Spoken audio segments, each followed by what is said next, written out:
todos. Agradeço o convite da FEA Ribeirão Preto, a oportunidade de expor uma parte do meu doutorado, defendido em outubro do ano passado. Está saindo legal o som? Está legal? Talvez mais para baixo, mais perto. Então, agradeço essa oportunidade. Vou fazer uma síntese do doutorado, mas muito mais das questões que permearam o doutorado, passando no início pelo mestrado. Aqui eu deixei o nome das orientadoras como agradecimento, a professora Maria Angela Bortolucci, a professora Félix Sec, que acompanharam esse processo durante vários anos e vários sofrimentos. E apresentar aqui uma localização para a gente discutir, para ver de onde o trabalho vem, como ele veio sendo pensado, analisado, discutido desde o mestrado, e da onde saiu e aonde a gente chegou. Ele acaba aqui indo para caminhos divergentes em um determinado momento, e em seguida, no final, não é bem em seguida não, bem no final, ele acaba convergindo praticamente para o mesmo ponto de partida, se a gente, por um certo viés, a gente vai olhar por um certo viés. E é isso que eu quero mostrar para vocês hoje, como o trabalho do mestrado converge para a análise final do doutorado. São várias outras análises colocadas aí, mas esse é o meu objetivo de apresentação. Eu coloquei alguns slides a mais. Se for possível, eu coloco a estrutura em que o doutorado aconteceu. Mas o objetivo principal é tratar dessa convergência entre mestrado e doutorado. A gente está tratando do estado de São Paulo, a gente tem uma mancha, aqui em 1910, é a data desse mapa, a gente tem uma mancha cafeeira que já alcançou tanto Ribeirão Preto quanto Jaboticabal. Lembrando que o objeto de estudo do mestrado foi a cidade de Jaboticabal, especificamente, e do doutorado a cidade de Ribeirão Preto. E a questão central é imaginar essa organização urbana que acontece nas duas cidades por documentações diferentes. Aqui é uma chamada muito mais próxima, a gente tem Ribeirão Preto aqui, Jaboticabal aqui, em 1910, o quanto essa mancha cafeeira está alcançando o centro do estado de São Paulo e, como o Rodrigo apresentou para vocês, vai seguir até o norte do Paraná. Aqui é o que eu acreditava no final do mestrado. O objetivo inicial do mestrado era estudar pela partição do solo a identidade urbana que acontece pela organização da paisagem das cidades cafeeiras, que são fruto do patrimônio do santo, do patrimônio, da doação patrimonial. E naquele momento, eu acreditava que essa paisagem urbana, regida pelo edifício da igreja, ocorresse em decorrência dessa partição inicial do solo, que é dada a um santo, especificamente, por razões que a gente vai discutir aqui ao longo da apresentação, e que essa paisagem urbana, que por muitos e muitos anos foi uma razão de identidade urbana, hoje não é mais, porque essas cidades se verticalizaram e a gente tem um conjunto de novas referências espaciais colocadas aí, mas isso por muitos e muitos anos foi referência de identidade, e era isso que me chamava a atenção. Quando a gente passava pelo estado de São Paulo, nessas regiões de patrimônio, por todo o estado de São Paulo, mas especificamente nessa nossa região de partição do solo via patrimônio religioso, o quanto esse edifício da igreja regia essa paisagem e marcava, e criava a identidade urbana. E isso ia para a televisão, a gente assistia uma referência urbana de uma determinada cidade, aparece o edifício da igreja colocado ali como elemento de identidade. Então, quando eu terminei o mestrado, isso aqui eu acreditava plenamente. E aí, como eu acreditava plenamente nisso, eu imaginei construir o doutorado por aí. E eu acreditava que, como proposição de pesquisa, a ideia era compreender a constituição dos espaços centrais de Ribeirão Preto como reflexo das relações de poder inerentes ao modo de vida urbano que se realiza conjuntamente à implantação da modernização do período republicano. Por quê? Ao estudar profundamente as cidades de patrimônio religioso, eu descobri que eu não estava completamente correta. A gente tem um edifício da igreja que se eleva na paisagem, mas ele se eleva com a República. Ele não se eleva lá atrás. É a República e a constituição de duas possibilidades de administração, de instâncias, que caminhavam juntas, a igreja e o Estado, que num momento de separação, num momento de reorganização desse poder, eleva esse edifício da igreja como marco identitário. Então, esse edifício da igreja, ele não é fruto da partição do solo, ele é fruto da República, ele é fruto do embate entre igreja e Estado. No caso do doutorado, a gente vê claramente que o Estado se apropria, normalmente nessas cidades, as histórias são bem diversificadas, mas o Estado se apropria da praça, a praça é cívica, organiza a praça de maneira cívica, e a igreja, em contrapartida, no momento que ela vai perdendo o seu território, ela cria um edifício que marca a paisagem como símbolo de poder. Então, no final do mestrado, essa reflexão veio. Esse edifício e essa praça são frutos de um embate de poder que acontece na República.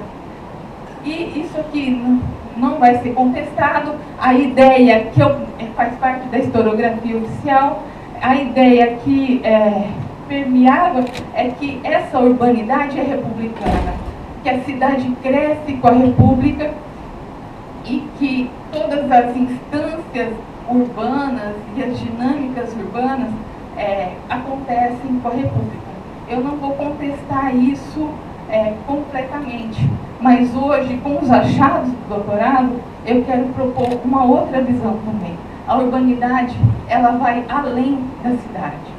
E isso vem pelo próprio texto do Braudel, que o Rodrigo citou, que é extremamente inspirador.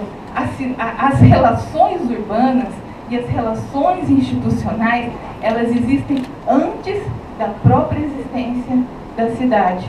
E então, durante o desenvolvimento do doutorado, que eu imaginava ser um doutorado ou uma outra pesquisa republicana, eu precisei me enfronhar pelo Império para desvendar várias relações institucionais colocadas ali. Então, nesse primeiro momento, eu tinha uma base documental que era a ata da Câmara Municipal, as atas da Cúria Diocesana, no caso de Jaboticabal. Eu imaginava poder fazer a mesma coisa com Ribeirão Preto. E isso teve um outro desenvolvimento. Aqui a ideia era exatamente essa que eu estou colocando para você. Essa linha de paisagem urbana, pelo interior afora, colocada como um marco de identidade. E aí sim, imaginar que esse marco, que parece ancestral, que parece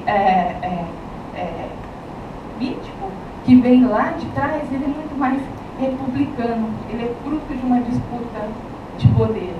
Então, isso colocado aqui, essa linha de paisagem de Jaboticabal, especificamente, esses textos, não vou passar completamente sobre eles, e a premissa, a urbanização como uma prática que implica, entre outras coisas, a partição do solo da cidade, Então, isso já foi um amadurecimento do doutorado. Então, essa urbanidade, ela implica muito mais do que numa situação republicana, numa situação de incremento de atividades colocadas dentro da cidade, ela implica na partição do solo.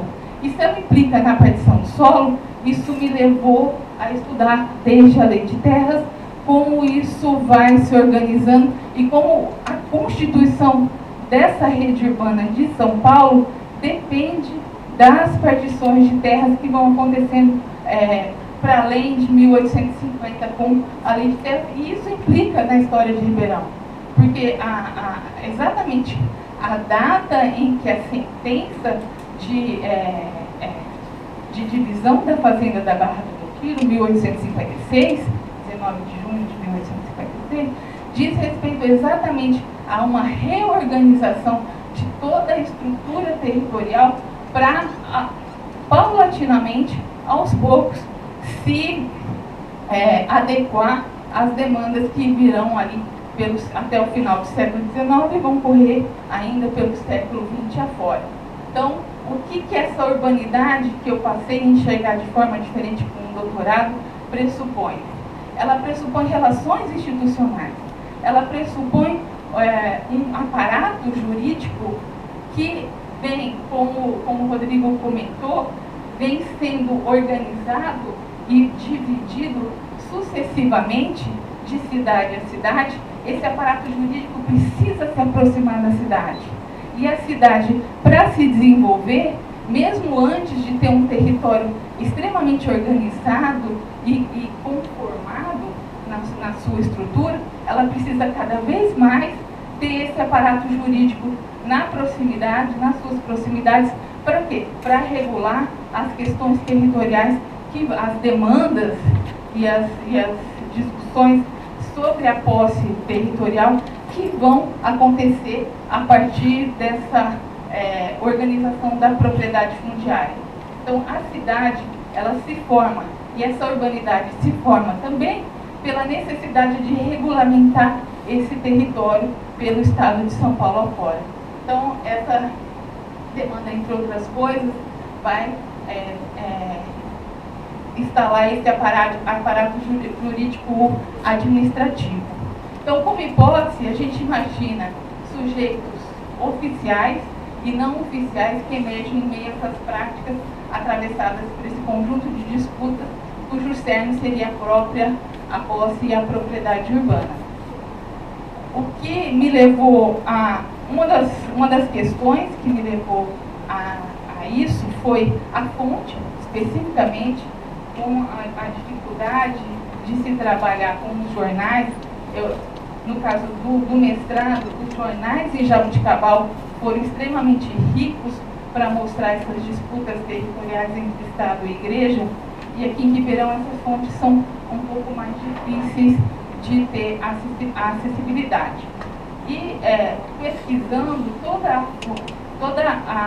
os fundos e as possibilidades documentais do arquivo público, a gente eu cheguei no arquivo do Fórum, um grande arquivo, uma parte do arquivo do Fórum, que, graças a Deus, foi recolhida por vários pesquisadores, como a Liamar Tuon, e foram salvaguardados pela estrutura do arquivo público de Ribeirão Preto.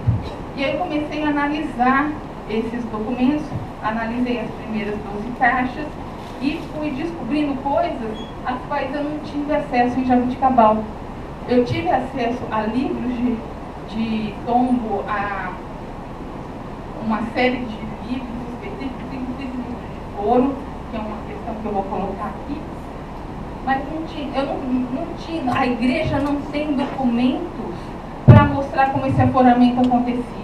E no mestrado eu queria entender como a cidade se constituía pelo aforamento, como essa partição do solo acontecia pela igreja, e não foi possível. E de repente, num desvio de pesquisa em Ribeirão Preto, depois que isso tinha sido deixado de lado, pelas disputas, pelas demandas judiciais em torno desse solo urbano, eu consegui acesso a essa documentação fragmentada. Não é uma documentação contínua em livros, mas foi possível desvendar a estrutura de aforamento desse solo urbano pelas demandas judiciais, pela demanda jurídica. Então, por essas 12 caixas, eu consegui desvendar isso, e a partir daí lancei um conjunto de palavras-chave dentro de as planilhas que o fórum disponibilizava. Eu transformei tudo isso numa única planilha imensa, coloquei os vários filtros que o Excel permite que a gente faça. Elas são restritas a um livro que chama Registro de Feitos. O livro de registro de feitos do fórum, ele tem alguns dados básicos, que é o nome das partes, a ação específica. São 5 ou 6 possibilidades de filtragem colocadas ali. Aí, junto com o meu assessor jurídico particular, que trabalha no fórum, que cresceu dentro de cartório, a gente conseguiu imaginar, nem sempre foi possível imaginar exatamente do que se tratava aquela ação, porque só pelo nome ela tem um leque de possibilidades. Então a gente, em muitos casos, precisou ou pesquisar ou, de uma certa forma, colocar uma ação mais abrangente ali. Então a gente colocou numa outra faixa nova que nós criamos, uma outra possibilidade de filtragem desses litígios, dessas querelas. E a partir daí eu podia fazer várias filtragens colocadas ali, e a partir daí achar essas caixas e analisar caixa por caixa, fotografar e transcrever grande parte desses processos. Aí estabelecer uma dinâmica de transcrição, porque não é possível transcrever totalmente essa querela, mas uma boa parte, quando eu já sentia que aquilo fazia sentido dentro do contexto da pesquisa, já era transcrito, o que gerou um relatório de CAPES na última parte da pesquisa, junto com a tabela, mais ou menos 700 páginas, em Arial 10, com margem 1. Muita transcrição, ajudada por uma aluninha minha no final. Então, e porque é a mão, né? E algumas coisas mais ou menos difíceis de leitura, e quando isso estava pronto foi a qualificação e a partir daí a redação. Então a ideia é que a cidade seria o resultado espacial dessa ação de sujeitos movidos por interesses que atravessam essa posse e propriedade do solo urbano. O que tem de interessante aí que eu gostaria de frisar? Quando eu fiz a estrutura de Jabuticabal, a leitura de Jabuticabal, o mestrado sobre Jabuticabal, eu acabei me desviando para uma ideia de poder, para um conceito, uma estrutura de poder que era vertical. A gente está estudando duas grandes instituições que dominam a cidade. E uma das críticas, que veio até de uma pessoa muito querida, falou, e a base, muito do que eu usei, a minha gama de bibliografia é imensa, mas muito do que eu usei foi Foucault. E ela falou, Valéria, mas o Foucault é o cara da rede. Ele vê a cidade, ele vê o poder transitando pela sociedade como um todo, com várias possibilidades de exercício desse poder, e o teu trabalho é vertical. As fontes me levaram para um trabalho estruturado verticalmente, que respondeu algumas questões colocadas ali, principalmente a de identidade. Mas, para o doutorado, eu falei, não, eu quero estudar essa sociedade que funciona em rede. Eu quero estudar como essas relações acontecem pelo sujeito comum, o sujeito oficial e o sujeito não oficial.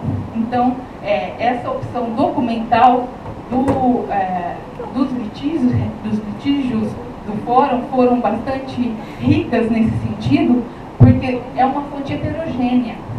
Ela tem várias partes em conflito, e pelo conflito a gente consegue imaginar, e aí tem o jornal junto, anexado, junto com as provas, tem a ação dos advogados colocadas ali, a parte, né, a leitura, o texto dos advogados, tem as razões de cada uma dessas partes, e isso dá esse sentido que eu gostaria que o trabalho tivesse, que a gente conseguisse enxergar o poder desses sujeitos tramado nessa sociedade de forma não vertical. Então, essa concessão de terrenos dentro do patrimônio da cidade engendra esse processo de formação que está diretamente ligado à constituição do mercado urbano de terras. Esses terrenos determinam a materialidade concreta da cidade e integram esse mercado, cujos valores de circulação acionam a própria dinâmica de urbanização. Aqui, a ideia também, um autor que foi muito importante durante o momento do mestrado, o doutorado, ele quer fazer ele vai acabar negando o Murilo Marx. Murilo Marx no Brasil, terra de quem? Cidade no Brasil, terra de quem? Ele vai fazer uma grande ênfase à formação dessas cidades via patrimônio religioso, e minha orientadora sempre falando, toma cuidado, o próprio Murilo não gosta disso mais. Toda vez que alguém vai falar com ele fala, meu Deus, vocês estão fazendo isso ainda? E aí, dentre essas leituras, eu consegui descobrir por quê. E o Murilo morreu no começo do doutorado. Então não dava para conversar com ele e entender por que ele não queria. E lendo de novo, novamente, incansavelmente, A Cidade no Brasil, Terra de Quem? Eu descobri, em um determinado momento, que ele coloca da seguinte forma: esta situação que eu estou expondo é um ensaio, ela não resolve o que está sendo colocado aqui. Para que isso seja mais eficiente, seja verdadeiro, é preciso que exista um conjunto de estudos de caso em que os pesquisadores vão buscar em cada cidade informações. E o que eu sinto desse texto do Murilo Marx é exatamente isso, que ele imaginou que ele lançaria um ensaio lá pela década de 90 e que os pesquisadores se lançariam a pesquisar essas fontes primárias, e isso se tornaria uma grande pesquisa. O que acontece? O que não aconteceu? Vários pesquisadores que estudam patrimônio religioso vão no Murilo Marx, pegam um texto do Murilo Marx, chapa, aqui o texto do Murilo Marx é isso, e não se lançam a entender como que isso acontece na fonte primária, e no caso a caso. E talvez isso deixasse o professor um pouco mais irritado, tanto que eu imaginava que, se ele tivesse vivo, o quanto ele poderia estar participando da banca e contribuindo para que isso, para essa leitura. Então, sobre o Murilo Marx, é mais ou menos isso que está colocado aqui. Esses autores, somente citados, lançados, desde Foucault, Braudel, Philippe Arrier, por mais que a gente fale, nossa, o Philippe Arrier não tem a ver com a sua fonte primária. Eu aprendi muito com ele. Philippe Arrier é quase que um mestre, estudando pela história da morte no Ocidente, o homem perante a morte. Exatamente na introdução do livro, ele me ensinou como tratar essas fontes, como olhar essas fontes, como organizar essas fontes em planilhas.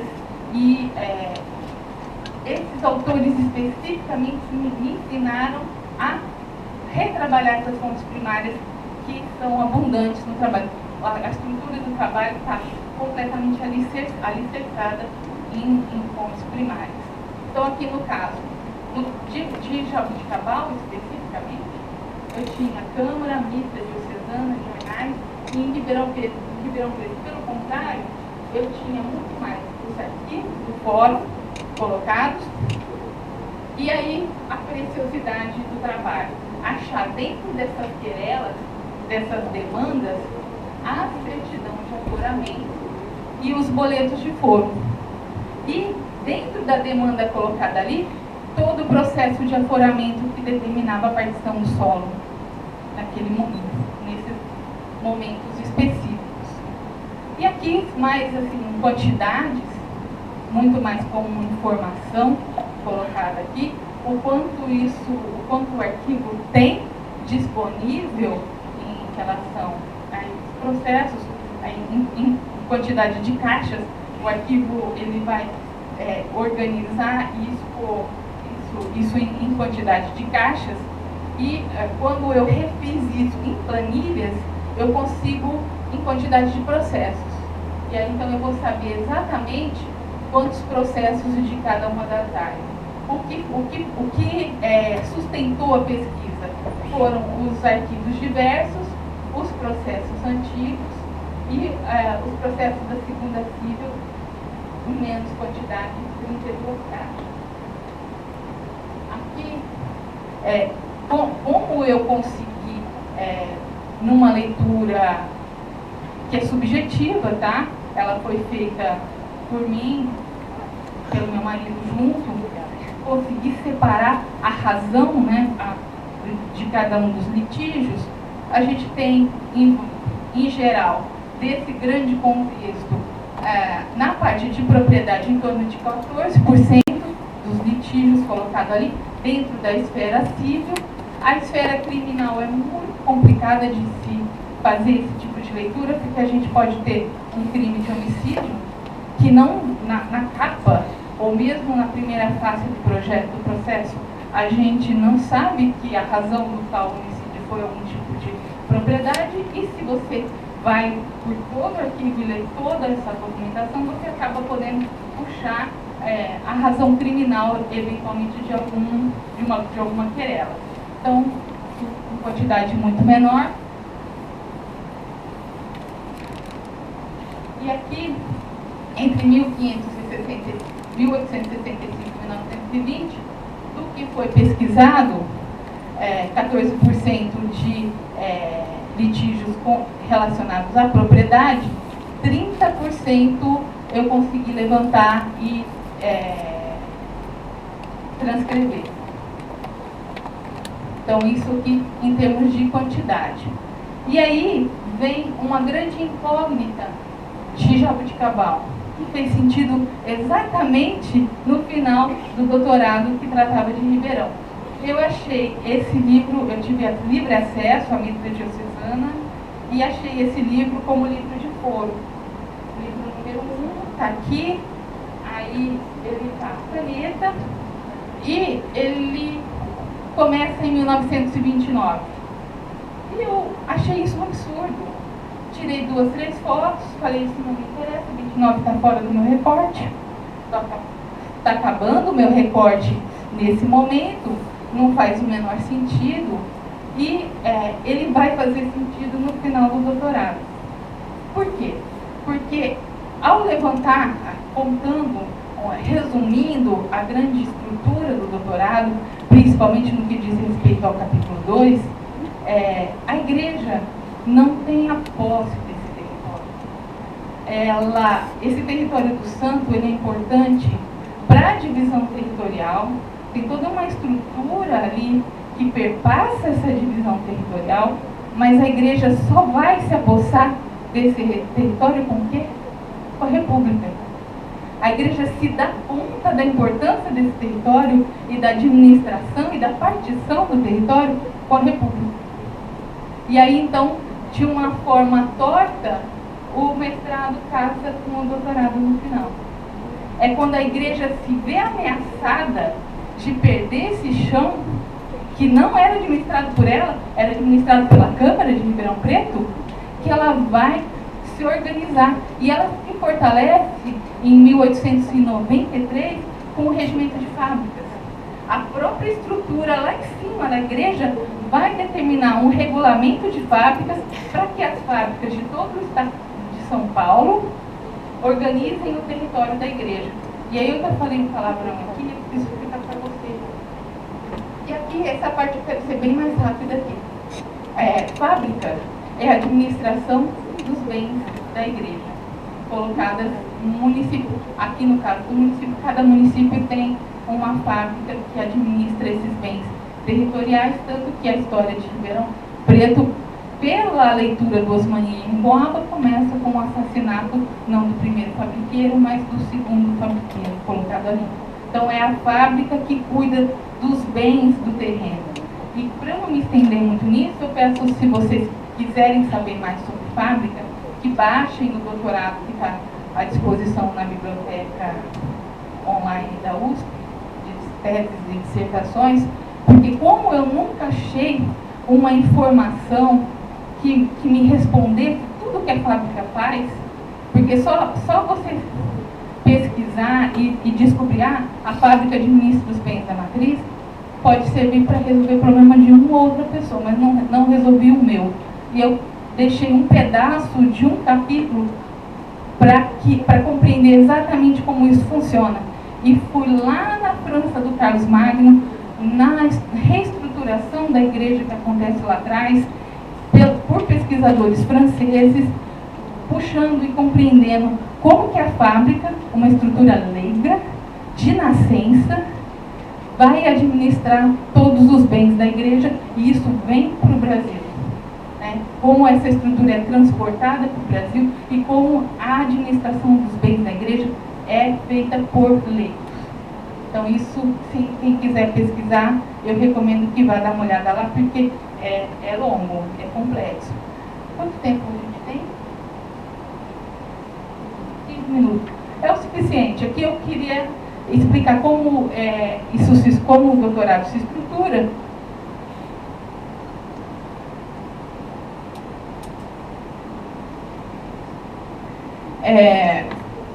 Ele tem uma revisão historiográfica no capítulo 1. O capítulo 2 é o capítulo de peso da tese. É nesse capítulo que está tudo isso que eu falei para vocês. E o capítulo 3 é quase que uma vertente aberta para o futuro. Ele tem uma leitura que segue pela partição do solo urbano via empresas. Aqui é muito mais a partição do solo via sujeitos, né? Sujeitos se apropriando desse solo. No capítulo 3, eu me centrei nas empresas e na disputa entre algumas empresas e a administração municipal. E eu nem iria me envolver muito com o capítulo 3, mas eventualmente citar algumas coisas colocadas aí. No capítulo 1, meu objetivo era fazer uma revisão historiográfica, mas essa revisão historiográfica eu gostaria de contribuir de alguma forma. Porque toda revisão historiográfica acaba ficando cansativa para as pessoas que já conhecem a história de Ribeirão. E a forma que eu achei interessante de contribuir, que eu acho que eu contribuo de alguma forma, é trazer exatamente a constituição dessa história via memorialista a partir dos interesses que permeiam essa história lá atrás, que vem da leitura do Barros. Ele faz essa análise, mas eu fui um pouco além do que ele coloca. Na verdade, o objetivo do Barros, ao fazer isso, era coroar o Plínio Travassos dos Santos como a pessoa correta ao fazer a análise do início do nascimento de Ribeirão Preto, né, do momento inicial, a leitura que o Plínio defendia, colocada ali.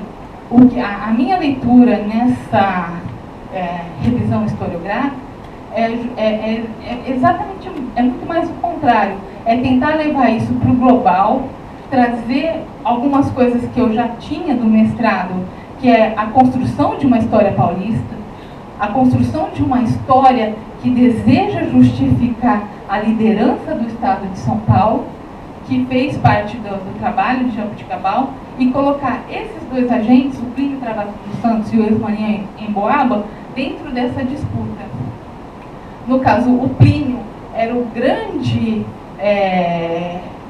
letrado sobre a história de Ribeirão Preto. Ele escreve desde os anos 20, eu não vou ler tudo isso aqui, se alguém quiser eu posso passar isso depois. Ele começa a palestrar desde 1916. Então, essa estrutura de palestras sobre Ribeirão Preto, nesse caráter civilizador, né, vamos, no caso, o Veiga Miranda, conversando com ele num livro que não é publicado, eu consegui, uma pessoa que tem, nesse caráter civilizador, vamos civilizar esses botocudos. Então, essas palestras têm esse caráter civilizador do começo do século XX. E o Osmani Emboaba, que vai se contrapor com documentação, colocar contra ele com documentação, e tentar enxergar isso numa escala maior, saindo de Ribeirão Preto. O que acontece com essa história paulista? Ela nasce pelo Instituto Geográfico Histórico Geral do Brasil e, principalmente, aqui no nosso caso, pelo Instituto Histórico e Geográfico de São Paulo. É o IGHSP que vai patrocinar toda uma construção de histórias locais. No caso de Jaboticabal, quem eles vão patrocinar? É um sujeito que se chama Arthur Pickerobi Whittaker, que vai construir, essas histórias são construídas, é a velha história da tradição que se cria. Quem cria essa história em Jaboticabal é o Whittaker. E é justamente o texto do Whittaker que o Plínio Travassos dos Santos vai usar para justificar a construção da história de Ribeirão Preto na primeira página. Quando eu abri, eu falei, eu conheço esse texto. É o texto do Whittaker que ele está trazendo. E tem toda uma estrutura administrativa do IGHSP, em que o Whittaker é vice-presidente, depois segundo, depois primeiro, com o Toné na presidência central. O Toné é o mentor dessa construção historiográfica colocada ali. E o Osmani vem por uma outra, ele está dentro do contexto, ele não vai sair, ele é um homem do seu tempo, só que ele vai propor essa história de uma forma mítica. Ele vai se relatar a ideia do grande pai dessa cidade. Ele vai trazer essa história paterna que é quase mitificada, encantada, e que ele aqui já é uma leitura minha, ele se sobressai e ele tem grande aceitação acima do Plínio Travassos dos Santos pela beleza da história que ele conta, do fabriqueiro assassinado, pela divisão desse território. Esse fabriqueiro é o pai da cidade que estava fazendo esse traçado urbano e morre, é assassinado na estrutura do seu trabalho, né? No meio da sua obrigação. Só que aí a gente vai descobrindo que esse grande pai colocado aí é seu tataravô, é seu bisavô. E que a gente não está na bibliografia colocada para todo mundo, né? Que o Manuel Fernandes do Nascimento é bisavô do Osmani Emboaba. É a história familiar dele, é a memória transformada em história, colocada como justificativa de um território.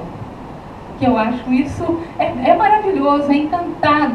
E toda a produção de Ribeirão Preto, inclusive a minha, não me excluo, não quero dizer que eu estou acima, ela é encantada pelo Osmani Emboaba. Ele é fonte primária e ele traz esse encantamento desse grande pai que transforma, que dá luz à cidade, desde os tempos romanos, em que se traça esse território entre o céu e a terra, e assim por diante. E em que momento que isso acontece, especificamente? Acontece em 55, exatamente quando tudo isso já está desencantado. Eu trabalho com Weber lá no comecinho e mostro essa ideia de capitalismo entrando e desencantando a estrutura social. E quando a estrutura está desencantada em 55, aí fala mais alto, o mito fala mais, porque a gente olha para o passado com um olhar encantado e imagina a beleza desse mundo anterior, que é a memória dele, especificamente a memória dele colocada ali. Isso é a contribuição que eu trago nessa revisão historiográfica, além de fazer... Qual era o meu desafio colocado aí? Tratar com um conjunto heterogêneo de leitores extremamente versados sobre a história de Ribeirão Preto, leitores que nunca tiveram contato com a história de Ribeirão Preto, principalmente a minha banca, algumas pessoas da minha banca. Então, eu precisava explicar como aconteceu, como esse território foi partido pela sentença de 1856, mas ao mesmo tempo eu queria dar uma contribuição para além disso. Como isso acontece também? Em 35, existe uma sentença, e sobre essa sentença eu tenho só o acordo final, vou colocar aqui, que acontece em 35, ele é publicado, em que esse território está em disputa. Esse território que encanta a leitura do Osmani Emboaba está em disputa há 100 anos. E quando a gente vai olhar o mapa da divisão territorial de Ribeirão Preto, a parte que cabia ao Manuel Fernandes do Nascimento, ela já é urbana nesse período e ela está em disputa. A gente não, como o acórdão ele é muito sucinto, eu sei que eles perdem, mas como isso já é fruto de posse e várias pessoas já ocuparam esse espaço, não sei necessariamente quem perde o quê. Eu não me propus a isso nesse capítulo. Fica aí aberto para alguém que quiser entrar por essas demandas, descobrir exatamente o que é que se perdeu aqui.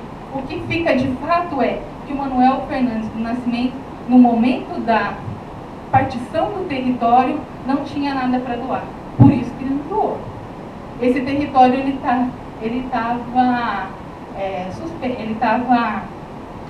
tinha uma hipoteca. Ele não podia ser negociado aí. Inclusive, tem até uma possibilidade de que ele tenha lesado os próprios filhos no meio dessa confusão toda colocada. Vale a pena quem quiser se aprofundar, dar uma olhadinha ali. Aqui, só para mostrar exatamente a minha argumentação. Quando que a igreja vai mapear o seu território e dizer o que é dela, numerar e dizer aqui paga foro? 1898. Ela já está se dando conta disso em 1880, mas vai ser no começo da década de 90, de 1890, que ela vai brigar, que ela vai se dar conta da importância desse território e a justiça para que isso funcione. Antes disso, não. Aqui no mapa de 30, e aqui no capítulo 2, era justamente, praticamente 3 minutinhos. A ideia era só mostrar o capítulo 2, ele está lastreado nessas demandas, nesses litígios que eu acabei de colocar para você. Tem um mapa aqui, eu mapeei cada um dos litígios colocados aí. No capítulo 2, esses são os litígios do capítulo 2. No capítulo 3 tem um outro mapa que mostra esses litígios também. E aí no caso do... Só fazendo uma comparação, esse capítulo primeiro, a gente tem uma série de pequenos litígios colocados aqui. Eles começam a ficar grandes litígios na borda. O que acontece? Essa área é muito mais interessante porque ela está próxima à área de não patrimônio, que não é do santo. E aí interessa para as empresas começarem a se apropriar de áreas em que isso não estava associado ao foro da igreja e à doação patrimonial. Então, aqui, esse é o primeiro litígio que foi essencial para eu descobrir como é que esses títulos eram concedidos e aforados, primeiro pela Câmara Municipal, depois pela igreja. Aqui, uma transcrição do trabalho do Jorge, algumas questões que me ajudaram demais, eu sou grata demais ao Jorge Caldeira, que me deu uma luz sobre como isso funcionaria dentro da área de imobiliária. Alguns arquivos que a gente compartilhou em comum, que eu pude desenvolver uma pesquisa a partir do material que ele compartilhou comigo, mas isso aqui é o de menos. Eu quero mostrar as vertentes, o que vai determinar as vertentes de crescimento de Ribeirão Preto, é justamente esse território aqui, que está para além do santo e que vai ser partilhado não só pelo Tibério, mas pelo Martinique Prado. E aí no capítulo 2 é que que eu entro na parte empresarial. O quanto o Martinique Prado era empresário urbano, o quanto ele articulava uma rede de estrutura urbana que passava pelo calçamento, pela água, pela luz, e o quanto ele trabalhou isso em Casas Comissárias, trabalhou isso em Ribeirão Preto, exatamente nessa região aqui, com vários, não vários, mas com alguns litígios muito importantes do qual ele tomou parte nesse momento de transição entre esse território aqui que comercialmente não interessa, com um território que sim, comercialmente interessa. E como eles trabalharam, como isso foi trabalhado empresarialmente, entre outros serviços que ele tinha. E esse capítulo ficou aberto para um pós-doc, porque tem muita pesquisa para ser feita e eu abordei pequenos pedaços. Então, a ideia seria, se fosse construir um plano de pós-doc, que está ainda no mundo possível, trabalhar essa atividade empresarial que vem de São Paulo como transferência de modelos. Ele trabalhava assim em São Paulo, ele trabalhava da mesma forma em Ribeirão. E essa?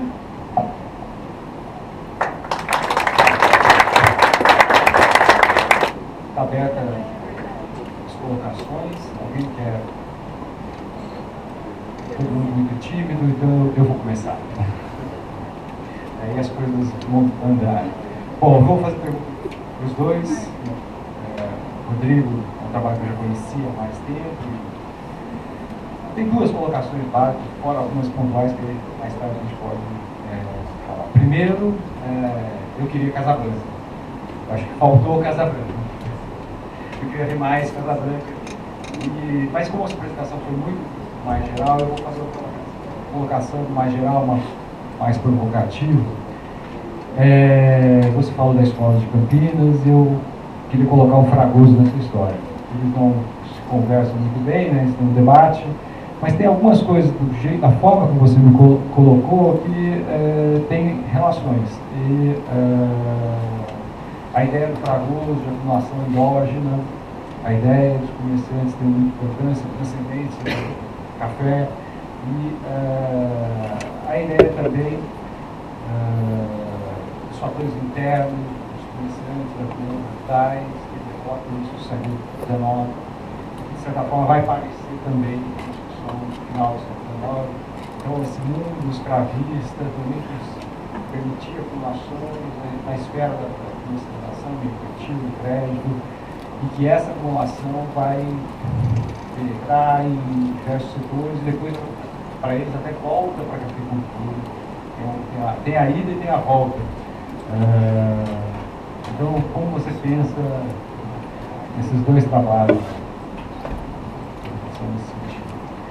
Com relação ao trabalho da Valéria, eu tenho uma clara preocupação,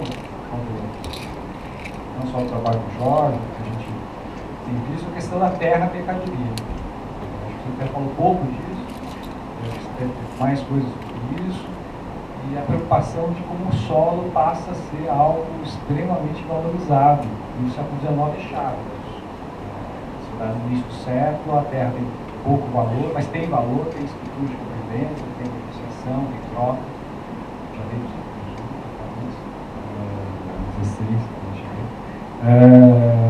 mas há um processo de valorização da terra, e a terra urbana, é uma terra relativamente menos atraente a princípio do mundo rural, fora da praça, mais central, e que esse processo de valorização acho que já vem acontecendo de forma muito acelerada ao longo da segunda metade do século XIX. E o que a gente nota é essa extrema valorização do meio urbano já no século XIX nessa região. Então, quando você vê a questão do valor e aí os interesses, os processos, aí todas as relações que vão entrar os litígios nesse processo. Então, como que você enxerga essa relação da valorização urbana, extremamente estruturada, sobre essa estrutura pensada ainda assim, patrimônio religioso, isso vai se mudando, acho que você está colocando aqui mais doutorado. E a segunda pergunta é o que você também tem, pelo menos acho que desenvolveu mais do que essa fábrica da Matriz aparece, às vezes aparece prestando, aparece tomando empréstimo, aparece várias vezes e a gente nunca sabe o que é. A minha pergunta é assim, tem relação com aquelas entidades religiosas, com aquelas ordens mais... porque também a participação não religiosa é frequente nelas. Qual é a conexão? Existe conexão? Outras colocações, se alguém quer passar para o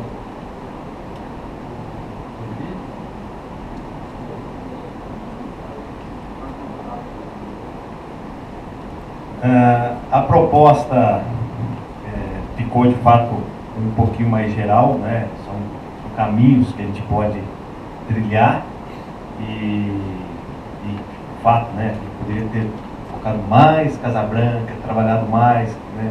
Esses aspectos relativos até o próprio mestrado e o doutorado, mas são tentativas de análise, né? A gente ficou numa questão mais geral, porque eu não sabia muito do meu público. Eu falei, o que a gente vai, né, como a gente vai pegar? E talvez aí pegamos o gato pelo rabo, não pegou pelo... Não, sim, então. Duas coisas que até na apresentação, por conta do tempo, que eu até passei, eu parti o meu trabalho, o que era Casa Branca antes do café, é uma crítica ao próprio Celso Furtado. Eu pego o trabalho que ele coloca a situação do Brasil após a decadência da mineração como uma situação de penúria, completa penúria. Por isso que o Brasil, o último que saía apaga a luz. Não há dúvida que houve um retrocesso econômico, mas o que eu consegui achar na região de Casa Branca foi justamente o contrário, né? Aí até por uma explicação geológica, essa corrente mineira que vem em direção a São Paulo, ela bate na Mantiqueira e vai cair muito para Franca e muito para Casa Branca. E o que eu percebi? Que esses entrantes mineiros que vieram para Casa Branca ali por volta de 1840, 1830, até antes um pouco, eles não vieram pobres, muito pelo contrário. Na hora que eu peguei um dos primeiros inventários, né, falei, deixa eu ver mais ou menos aqui, que eu trabalho com inventário também, como que era Casa Branca, se tinha café, se não tinha café, quem estava plantando café, quem foram os primeiros, quase todos de origem mineira. Por volta de 1860, 1870, somente que há uma mudança no perfil econômico da região, dessa economia de abastecimento. E a minha proposta é demonstrar como que essa atividade que ficou no sul de Minas depois da mineração, e aí justamente com a vida da família real, com uma dinamização dos negócios na capital, gerou uma fronteira agrícola. O que eu quero dizer é que essa economia de abastecimento, que para o Celso Furtado, por não estar vinculada ao mercado internacional, ele meio que descarta. Eu falo, opa, mas espera lá, não é bem por aí. Então há uma fronteira agrícola dessa economia de abastecimento. O pessoal de Minas, que vem para cá, no caso, por exemplo, a família Vilas Boas, que tinha relação com a cidade, eles são de Lavras, mas ali com a comarca do Rio das Mortes, eram intendentes, eles vêm para Casa Branca por volta de 1820, 1830, com mais de 100 escravos. Que decadência é essa? Esses caras vêm buscando justamente terras para reproduzir, né, aquela plantação de alimentos, gado.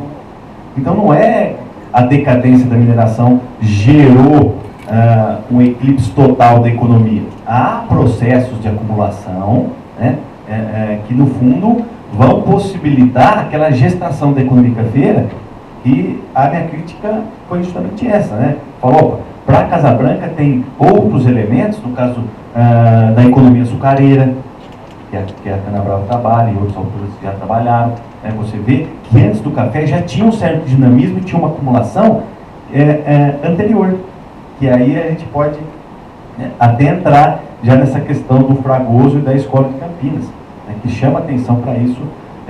Eu penso que a gente não pode segmentar muito o debate, esse é o certo, esse é errado. Eu coloquei uma possível vertente dentre outras, mas essa acumulação endógena é o Humberto Paradigma também, no contraponto baiano, né? Então, talvez a lógica da escola de Campinas explica esse paradigma paulista, explica a cafeicultura para São Paulo e a industrialização em São Paulo, mas, né, deixa fora muita coisa também.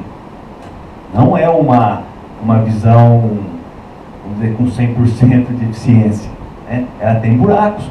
E aí, já no período posterior, o meu mestrado e agora o doutorado vem justamente nas franjas de trabalhos que a escola, né, ou de aspectos que a escola de Campinas não trabalhou e que ainda merece estudo.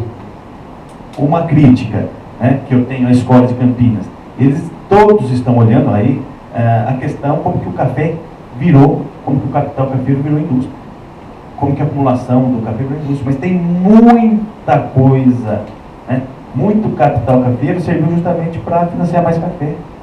Então, aí fica uma visão tanto quanto esquemática. Café, mais ferrovia, mais migrante é igual à indústria. Você tem uma fórmula meio que rígida. E opa, não é bem por aí. É só você pegar o próprio exemplo de Casabranca, que até hoje tem boa parte da sua riqueza ligada, né? A indústria pode explicar o grande centro, São Paulo, ou a mudança do centro dinâmico, da nossa acumulação, mas um exemplo de Casabranca na década de 20 é as experiências de industrialização que não vão para frente. Quase todas, né, as indústrias, principalmente a indústria têxtil, que monta quebra em coisa de uma década. E o interessante, aí para falar um pouquinho do solo, as hipotecas, uma das quantificações que eu faço, e continuo fazendo agora no doutorado, é ver a valorização do solo urbano e a valorização do solo rural, vamos dizer assim. Então eu separo lá em urbano e rural. O interessante é que eu já estou na década de 40 para Casabranca e 90% do crédito a uma especialização nos negócios ligados ao meio rural. E aí o interessante é estudar outros aspectos, sei lá, cidades que se desenvolveram, que eu penso que na década de 20 e 30 começa a haver uma inversão. Né? E é esse o ponto. Como que em determinadas cidades, ou boa parte até mesmo do interior de São Paulo, fica de fora dessa explicação da escola de Campinas, porque não teve indústria. Mas, né, pode ter possibilitado efeitos de acumulação, efeitos de encadeamento, não há dúvida que gerou a indústria de São Paulo, tudo bem, é fato.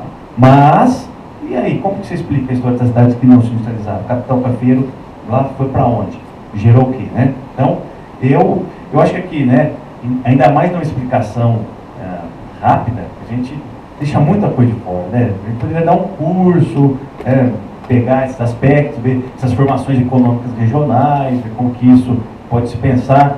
No caso da Bahia, até de Minas Gerais, do Sul, essa escola de Campinas não é.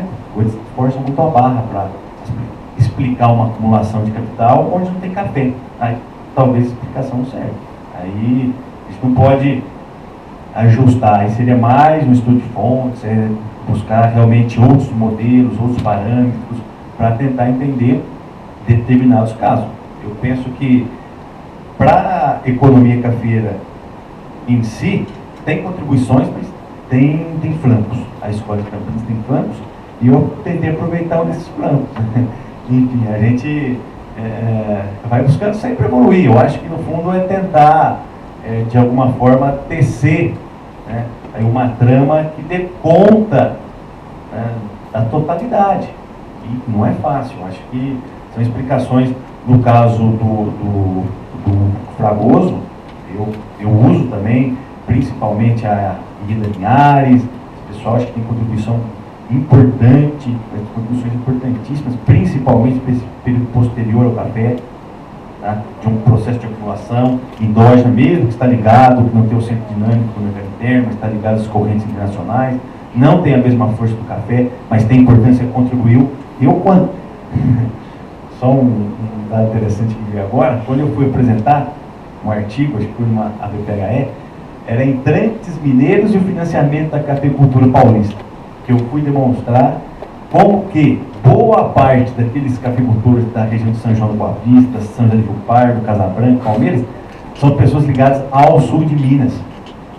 e fui apresentar para o pessoal que é mais ligado a essa escola de campismo. Você está louco, vai dar munição para os inimigos falar que foram... Não, eu só estou analisando os fatos. O que eu peguei em Casa Branca, na minha região, destoava, né? Que são os paulistas que fizeram lá todo o desenvolvimento, né? Aquele espectro bandeirante, aquela coisa, que são as famílias quatrocentonas, estão no mesmo processo? Estão.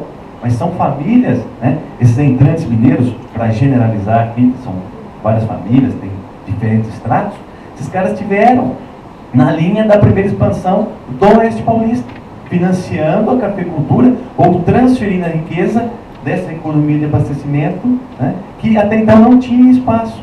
O Celso Furtado trabalhava que isso, né, era um lapso da história, que não tinha coisa ali que interessava para ele, porque não dava ligação com o mercado externo. Mas foi fundamental para o período posterior.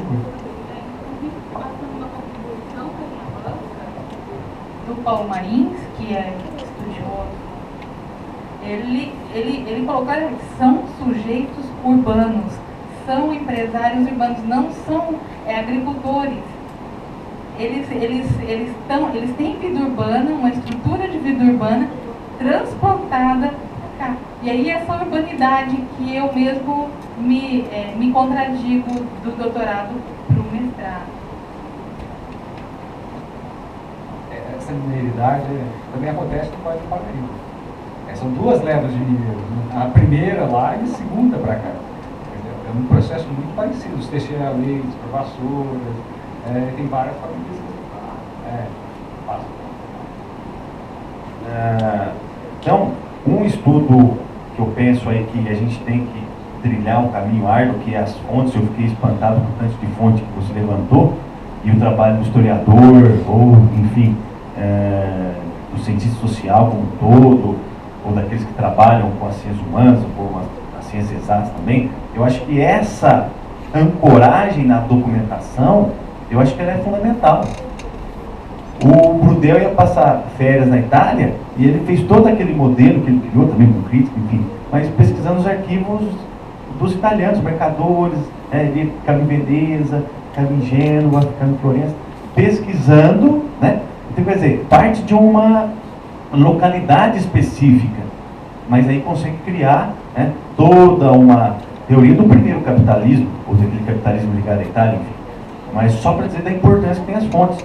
E o que a gente, uma das dicas de Casabranca, né, que a resposta é porque Casabranca não foi, porque Casabranca que patinou, porque que poderia ter sido, mas é aquilo que é. Uma das explicações que a gente tem, que é dentro de um modelo aí quase de herança colonial, é que boa parte da riqueza, ou essa riqueza do café, estava concentrada na mão de algumas famílias. Tem aquela questão do latifúndio ainda, né, da herança da grande propriedade. Poucos agentes, esses agentes que muitas vezes estavam radicados em São Paulo, em Campinas ou mesmo em Ribeirão, tinham na cidade nada mais, nada menos do que um espaço de produção do café. A hora que você invertia esse capital, ia para os grandes centros. E mais, a terra é uma terra muito valorizada até hoje. Então, por que esse cara, se o café está dando dinheiro, ou logo depois do café, o algodão e a laranja mantém uma taxa de lucratividade, né, uma taxa de retorno alta, esse cara vai investir na indústria, com exemplos na cidade de indústrias que fracassavam? Porque a ferrovia, um dos pontos da ferrovia, né, você está bem localizado, você escoa as suas mercadorias. Está bem, né, frente a uma rede, você está bem localizado, mas essa mesma rede que leva atrás. Às vezes é mais barato trazer de fora, porque você tem a questão da energia elétrica.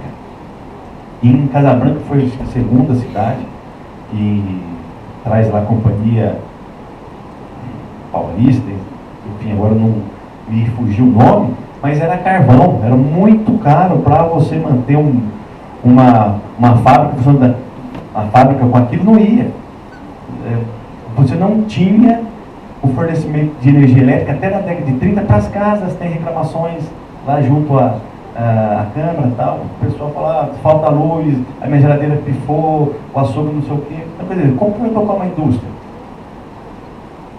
E a questão da base, né, dessa riqueza agrícola, ela, no fundo, eu não sei se é certo, até um certo esquematismo do Celso Furtado, que a gente tem que industrializar é salvar a pátria, né? Então a gente fica...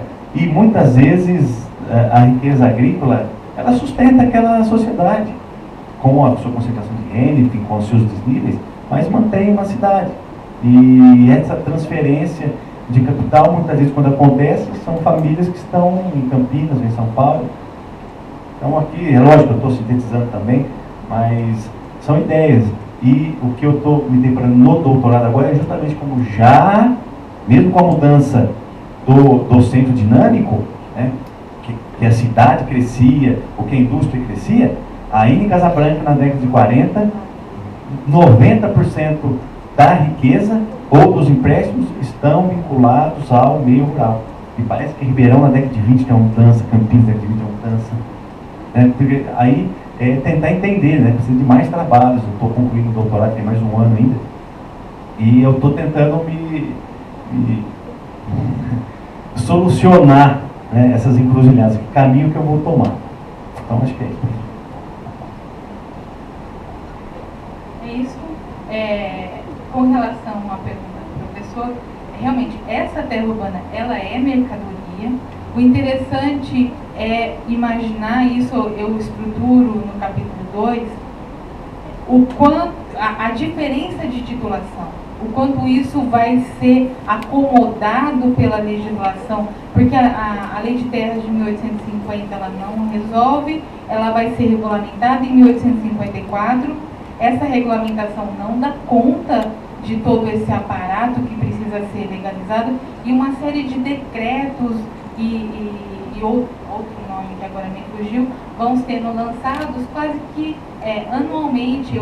É um conjunto legislativo que vai determinar, no final, a escritura pública entrando pelo século XX. Então, o caminho em que a terra rural vai ser titulada é esse caminho mais oficial, e a terra urbana, a primeira estrutura de titulação como eu mostrei aí, que vai para o judiciário nas querelas e nas demandas, é a própria carta de aforamento da matriz.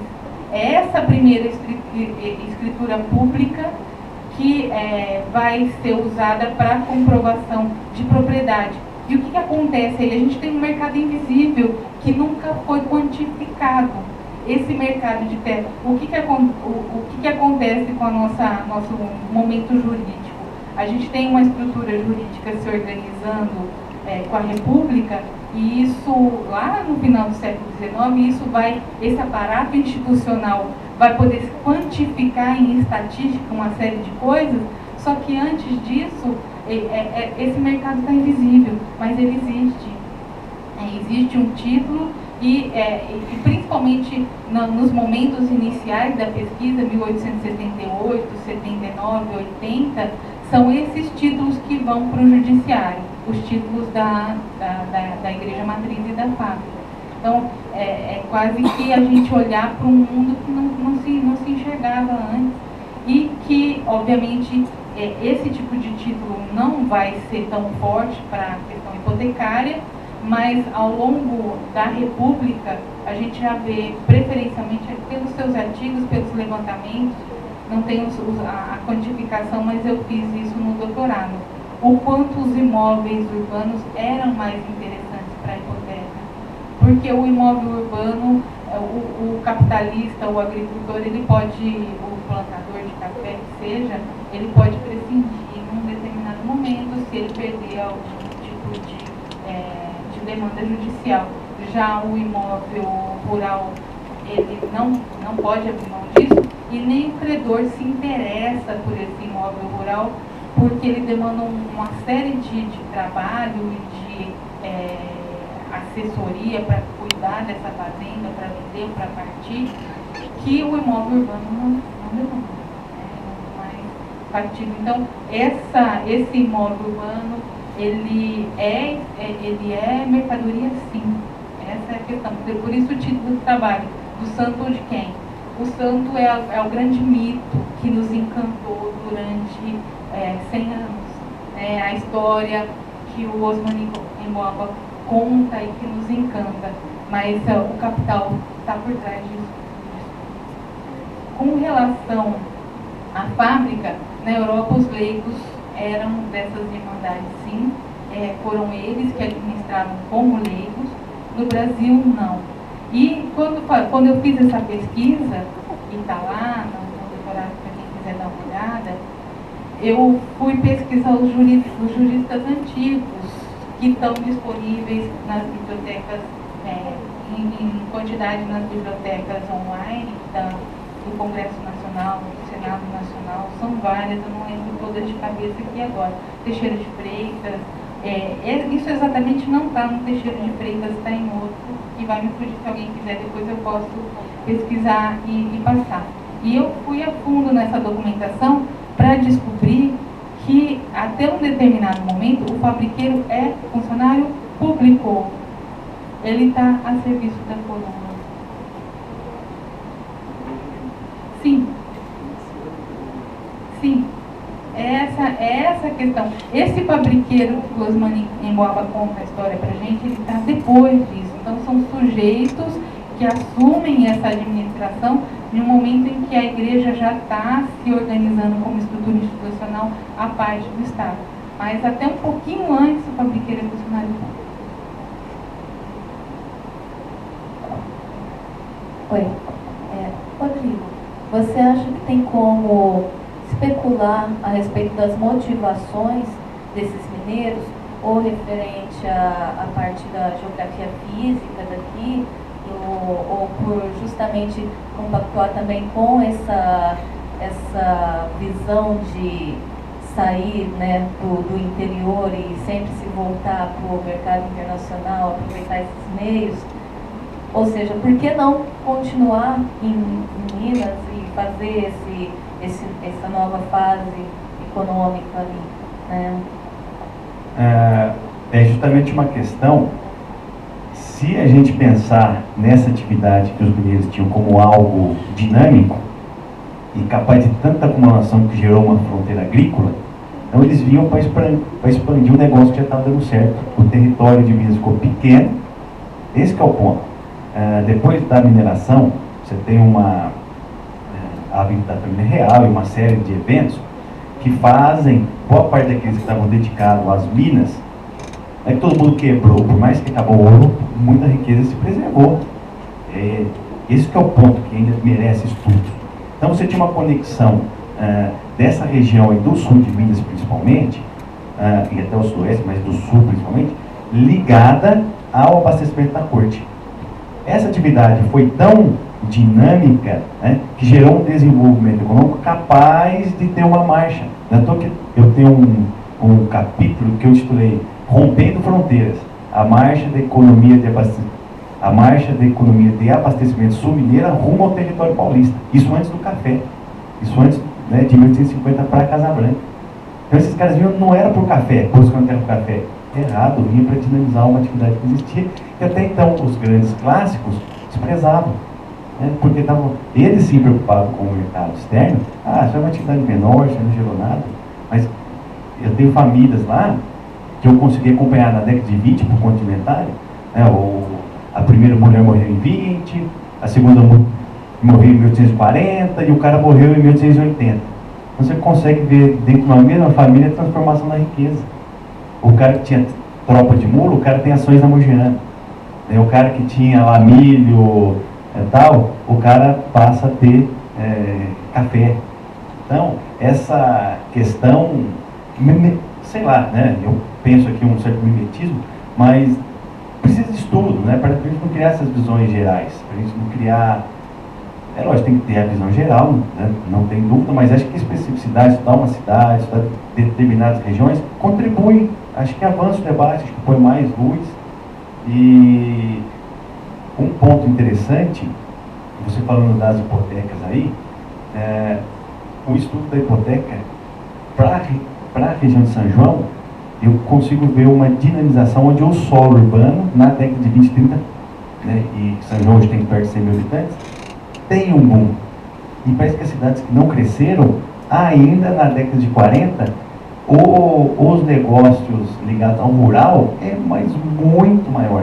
Que eu pego todas as hipotecas. Para São João são quase 4 mil hipotecas, de 1890 até 1940, 39, 40. Eu pego todos, quantifico todos. Aí eu vejo, a grosso modo, o que é o urbano e o que é o rural. Se é dado bens urbanos, se é dado os bens rurais em garantia. Em algumas cidades, dessas cidades do interior, no caso de Palmeiras e Casabranca, que não foram, né? Palmeiras tinha 2 ferrovias, a Paulista e a Mogiana. 30 mil imigrantes lá atrás. Tinha café e não deu indústria.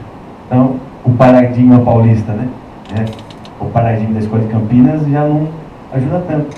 Aí, você pega a cidade ainda hoje, são grandes propriedades, 600, 700 alqueires, na mão das mesmas famílias. É a mesma família que está. Né? Quer dizer, é um negócio lucrativo. Essa mesma fatia da elite paulista que diversifica os negócios, que monta indústria, ela não perde a base rural. E o interessante no doutorado agora é que eu estou vendo um banqueiro de São João que é um executador de fazendas de primeira linha. Ele está ligado a essa origem mineira, 1880, Poços de Caldas, junto com a família Bretas, Junqueira, a família Oliveira. Esse cara, em 1914, ele funda um banco em São João e uma casa comissária em Santos. A partir daí, ele monta um patrimônio de mais de 50 fazendas, porque o negócio dele é o capital agrário, que virou capital comercial e capital financeiro, mas que reforçava ao longo do tempo a característica de grande propriedade de terra. Pra você ter ideia, a região de Campinas, a fazenda Tubarão Geraldo, ela executa. Palmeiras, 1/3 do município de Palmeiras hoje, que é quase 3 mil hectares de terra, é da mão desse cara por um contrato que ele fez em 1919.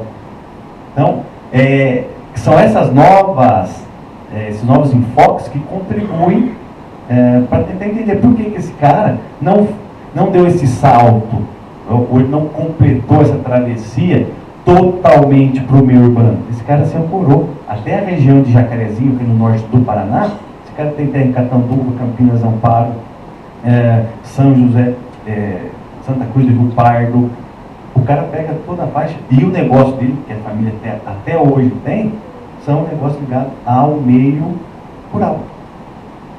Mas vinculado à cidade, tem seguradoras, tem isso, tem aquilo, moram no meio rural, moram no meio urbano, mas o negócio, a base do negócio, até mesmo da elite paulista, os penteados para tem terra até hoje, mas não se desfizeram dos bens. Então, quer dizer, é uma elite que tem um aspecto, ou que quer passar uma visão de modernidade ou de modernização ligada às classes europeias, urbanas, mas que no fundo aqui no Brasil precisa dessa vinculação rural. E eu acho que esse é o ponto. Aqui é o agronegócio pegar Ribeirão Preto. Enfim, são colocações que a gente pode devagar e a gente tem essa possibilidade. Mais colocações, Tânia? Mais alguém? Mais uma rodada? Bom dia. Meu cérebro ainda está pegando no tranco, mas eu queria fazer uma colocação aqui para fazer uma pergunta. A gente tem esse período de império, de Estado e religião se fundindo, então eu me lembrei assim, a questão da terra vai ser complicada, então os processos de divisão de terra, são pontos interessantes para entender o aspecto de terras rurais. No parcelado, você hoje tem estudos na região aqui do Nordeste também, bastante. E aí, essa nova fonte que eu desconheço, que é a hipoteca. Então, assim, me interessei em saber, se você puder explanar um pouco dessa etimologia. O que é a hipoteca? Porque eu estou vendo no trabalho do Jorge do rural, do urbano, né? Mas também pode ser para o rural. Então, assim, me interessou em saber, porque de fato é um período complicado, de falta de educação, dessa separação do Estado, e laico e religioso. Então, enfim, como é uma fonte que eu não conheço, eu queria que você explanasse um pouco mais. Se você se incomodar, eu queria encaminhar a pergunta para a Valéria também. Valéria, são muitas questões do seu trabalho, a gente ficaria aqui uma manhã inteira, não tem que conversar bastante sobre isso. Mas, basicamente, eu queria saber o seguinte: se você encontrou muita divergência nessa questão do território de São Sebastião, que é dado na sentença de 19 de junho de 1856, se ao longo do teu trabalho você vê, antes ou depois, algum indício de que essa limitação, ela sofre alterações por alguma razão.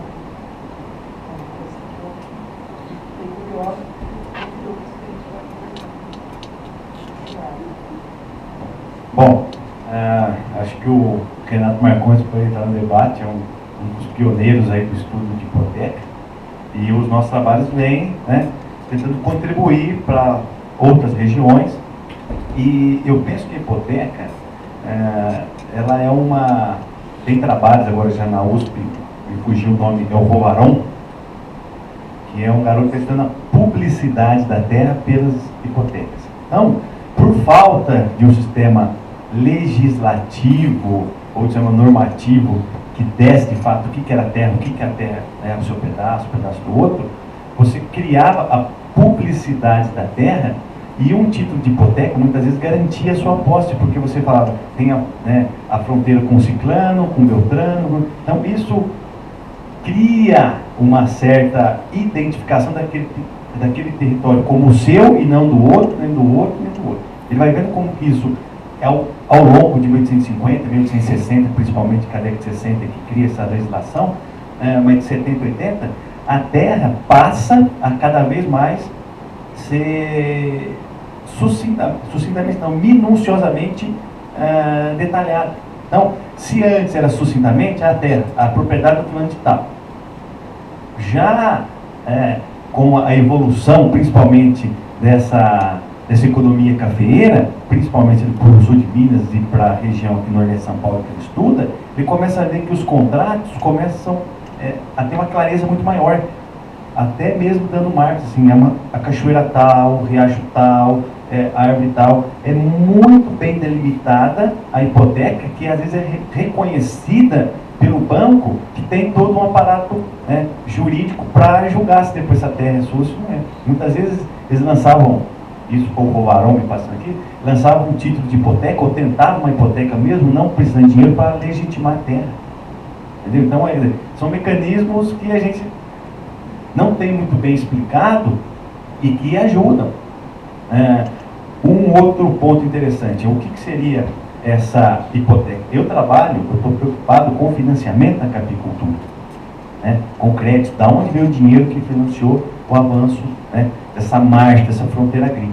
E a forma de financiamento mais comum é a hipoteca e o penhor. Você tem até penhor de escravo, que não pegou muito, mas tem penhor de escravo, estava vinculado até mesmo à hipoteca. Mas depois de 1884, 85, já com o fim da escravidão, tem o penhor sobre café. Então são as duas formas mais simples de levantar dinheiro, com a hipoteca e a fonte. Você vai no registro de imóveis e anexos, que tem aqueles livros de registro de hipoteca. Esses livros contam lá a data que foi feito o contrato, o nome do credor, profissão e aonde mora. O do devedor é a mesma coisa, a taxa de juros, o prazo, e depois vem o bem descrito com uma clareza assim, fantástica, principalmente com a evolução da economia cafeeira. Você tem assim, descrições de fazenda que conta até, nossa, eu não gosto, até o galinheiro, quantas galinhas tinha, porco, vaca, quantos pés de café, casa de colono, o tamanho da casa de colono, a casa grande, o maquinário que tinha para beneficiar café. Então, é uma fonte que, para mim, eu estou olhando a questão do crédito, do financiamento, como muda as fontes, mas para quem vai estudar na hipotecacidade, a casa, o tamanho dos quartos, o tamanho dos negócios, se o chão é de barro, se a janela é de vidro, se a estrutura é de chalé, se a estrutura é arquivo, não sei o quê, é uma descrição fantástica. Então, eu penso que a hipoteca pode ter vários usos, Acho que vai da nossa pergunta. Para mim, o penhor hoje está tendo mais destaque do que a hipoteca. O penhor versa quase que exclusivamente sobre café. Que é as mesmas relações. Quem está financiando isso? Capital internacional, é Banco Nacional, é capitalista, é fazendeiro. Quem que está emprestando? Em que momentos isso muda? Como que os planos de valorização afetam essa rede de comercialização? Então, Enfim, a gente pode fazer depois uma rodada que eu falei, lá nas 3 vertentes do trabalho, uma mais teórica, uma mais documental e essa mais... Eu poderia ter entrado pela da documentação, talvez ficaria até mais curioso, enfim. Mas são erros e acertos, né? São erros e acertos. Escolhas, né? Tem opção. Só complementando, já que o Fábio explicou, o registro vigário da lei de terras é um registro que não dá origem ao registro de imóveis. Em regra, a hipoteca é um mecanismo, de certa forma, de fazer essa transição, de forçar o registro. A hipoteca precisa ser registrada, da publicidade, especificidade. Então, ela vem antes do próprio registro de imóveis. Então, é mais porque você precisa saber o que você está dando em garantia do empréstimo, não tanto essencial saber a propriedade do imóvel. O livro que ele cita de hipotecas, que surge a partir da lei de 64, ela é uma transcrição. Ele não é. O registro é o livro de notas, escritura de dívida de hipoteca. Está lá no livro de notas. Mas ele é transcrito só as hipotecas. Então facilita a consulta, saber a totalidade, seriado, etc. Mas o registro original está no livro de notas. Mas o livro de notas tem tudo, né? Durações, poder de imóvel, tem milhões de coisas e o cartório de aqui mudou o anúncio saiu, não vou dizer felizmente, mas parece que está um pouco mais fácil. Estou para voltar, mas estou parado lá.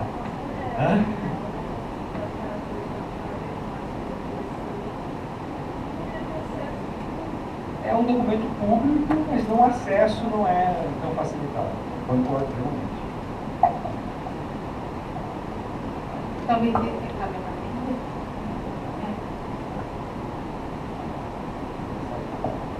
Ainda só complementando com relação à publicidade, a sentença judicial também dá essa publicidade na querela, só que aí para fazer o levantamento é muito mais complexo, porque tem que descobrir primeiro as querelas para depois como organizar isso. Mas com relação ao tamanho do patrimônio, a sentença não é clara, né? Ela vai tratar justamente de árvores, caminhos onde é possível se perder por essa configuração desse território patrimonial. O que é muito claro na sentença, por mais que seja muito claro, vai dar origem ao conjunto de litígios, são os 2 cursos d'água, porque se imagina que o curso d'água está ali, ele é fixo, e que então a gente tem 2 vertentes mais ou menos organizadas, que é o Ribeirão Preto e o Retiro, um conjunto territorial do outro quadrante aberto à especulação imaginária, que seria aquilo que está na sentença original. Se você perguntar a minha opinião pessoal, para além das fontes, eu acho que é uma construção, uma construção do engenheiro Álvares, primeiro, do Álvares, e ele diz que vai pesquisar um conjunto de moradores, inclusive os descendentes do Manuel Fernandes do Nascimento, e vai estruturar esse lado de cada independência. Mas mesmo o lado fixo, que são os dois cursos d'água, deram margem para litígio, porque esses cursos foram identificados. E aí, o pedaço que ficou para lá, teoricamente pertence à fábrica da matriz, e a pessoa foi lá, apurou e demandou contra o Martinho Prado Júnior, que é a Praça Francisco Schmidt hoje, que gerou uma disputa judicial. No final, a Câmara comprou o terreno e transformou em praça para talvez apaziguar a situação colocada ali. Mas documentação provando que essa apropriação aconteceu, não tem. A minha opinião é que sim.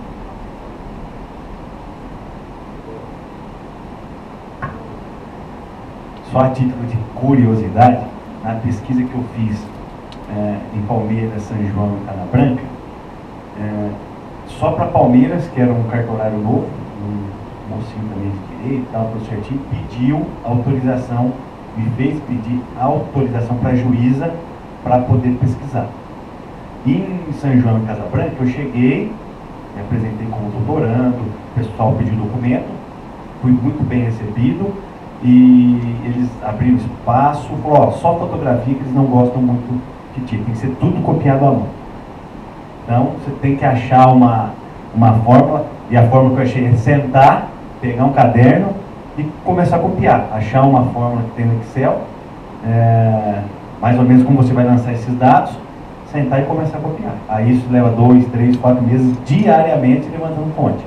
Hoje estou mais ou menos com umas 6 mil escrituras de hipoteca e penhor, todas copiadas à mão. Eu tenho lá o modelo caderno sem folha, dá uns 15, 20 cadernos sem folha copiados.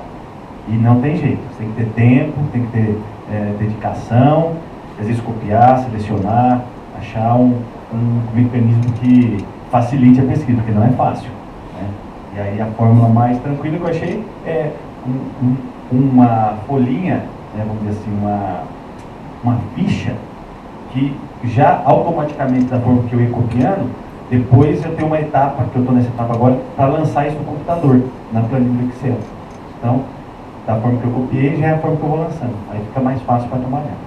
E uma outra coisa interessante desse Cristiano Osório de Oliveira é que ele, com essa faina de apropriador de fazenda, de acumulador, ele doa o bispado de São João da Boa Vista, ele que doa uma fazenda de 500 alqueires de terra, ele doa para a igreja na década de 30.